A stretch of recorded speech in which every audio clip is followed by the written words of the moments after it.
वेगळा टाईप आहे. बघा आता लक्ष द्या. Swimmer speed in a direction of flow of river is 60 km/h. Okay, म्हणजे आपण काय म्हणणार, let V1 is a speed of swimmer in still water, कारण स्टील वॉटर मध्ये फाईंड करायचंय. And V2 I am going to say velocity of river. म्हणजे जरा बंद करा ते ऍक्शन.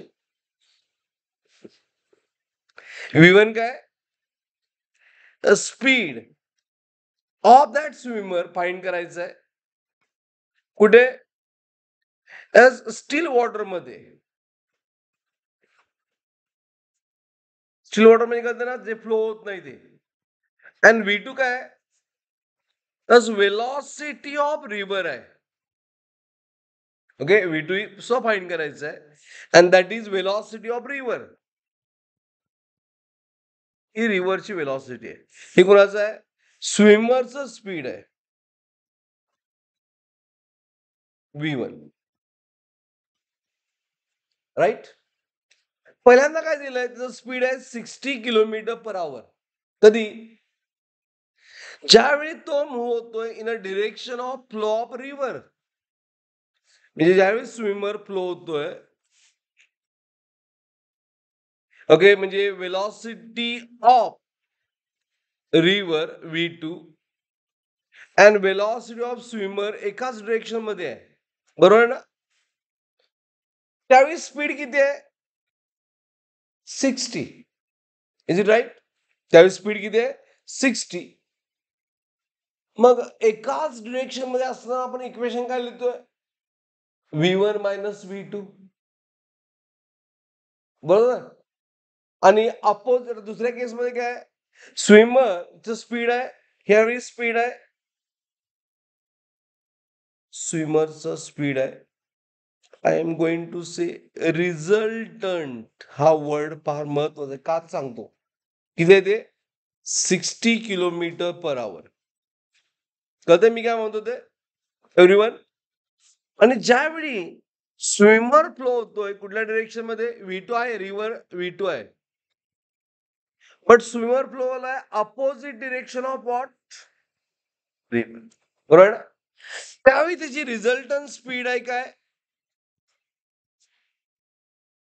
8 km/h.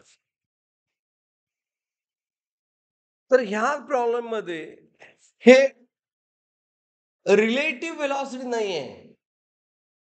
हे रिलेटिव्ह वेलॉसिटीचा प्रॉब्लेम नाही आहे. Is it clear. का सांगा, कारण ज्यावेळी स्विमर इन अ डायरेक्शन, त्यावेळी ऑटोमॅटिकली रिव्हरचं स्पीड काय होतंय, पुश करतंय. रिव्हरचं स्पीड काय करतंय, पुश करतंय, मग ही वेलॉसिटी वाढते. आणि ज्यावेळी तो रिव्हरच्या अपोजिट स्विम करतोय, त्यावेळी वेलॉसिटी काय होते, ही रिझल्टंट वेलॉसिटी आहे. हा प्रॉब्लेम कशावर आहे, रिलेटिव्हवर नाही आहे. हा रिझल्टंट, दोघं एकाच ठिकाणी आहेत. म्हणजे स्विमर ह्यामध्ये रिव्हर मध्ये आहे, बाहेर नाही मुव्हिंग. हे मी काय म्हणतोय कळतंय. Is it right. बर्ड कुठं होता, ट्रेनच्या बाहेर होता. Okay, policeman chase the thief असा प्रॉब्लेम घेतला आपण, बरोबर ना. पोलिसमॅन कुठं होता, थीफच्या गाडीमध्ये होता काय, नाही, बाजूला होता. ह्यामध्ये काय, रिव्हर मध्ये स्विमर आहे, त्यामुळे कन्सेप्ट रिलेटिव्ह नाही, रिझल्टंट वेलॉसिटीचा येतोय. हे कळालं सगळ्यांना, एव्हरीवन. म्हणजे जर इक्वेशन लिहायचं म्हटलं तर इथं दोन्ही वेलॉसिटी ऍड झाल्या, V1 प्लस V2. किती आलंय, दोघांचं ऍड झाल्यामुळं 60. आणि इकडे वेलॉसिटी ऑफ रिव्हर V2, त्यातून V1 काय आलं, मायनस, कारण रिझल्टंट आहे. अगेन रिलेटिव्ह नाहीये, रिझल्टंट म्हणजे एकाच डिरेक्शन मध्ये ऍड, अपोजिटला subtract. It is 8. Equation number, हे दोन इक्वेशन सॉल्व्ह केले की सोल्युशन मिळणार. हे अंडरस्टँडिंग होतं. घ्या, काय करणार, आता आपल्याला इक्वेशन 1 आणि 2 सॉल्व्ह करायचं आहे, बरोबर ना. सो सिम्पली काय करायला पाहिजे, ऍड करायला पाहिजे. Plus equation 1 plus equation 2.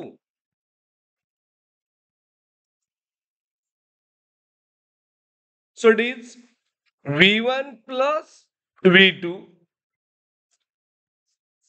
equal to 16. Is it right? Okay. Purposefully असले तुम्ही मायनस V1 प्लस V2 लिहिलं चालेल. किती आहे ते 8. राईट. मग मॅथमॅटिकली किती आलं? ऍड केल्यानंतर V1 get cancel, twice V2 is how much? 24. Twice V2 is 24. V2 किती आलं? Yes, V2 is 24 by 2. How much? 12 kilometer per hour. Right? बरोबर? And from 1, as from 1, V1 plus V2 is how much? 16. So V1 is a 60 minus V2. V2 minus तिकडे होणार ना? किती आलं? 12. And the V1 किती आलं? It is a 4 kilometer per hour.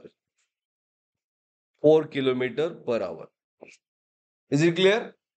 Okay, यामध्ये काय डाऊट आहे? अंडरस्टूड? मग हा प्रॉब्लेम मी तुम्हाला सॉल्व्ह करायला दिला नाही.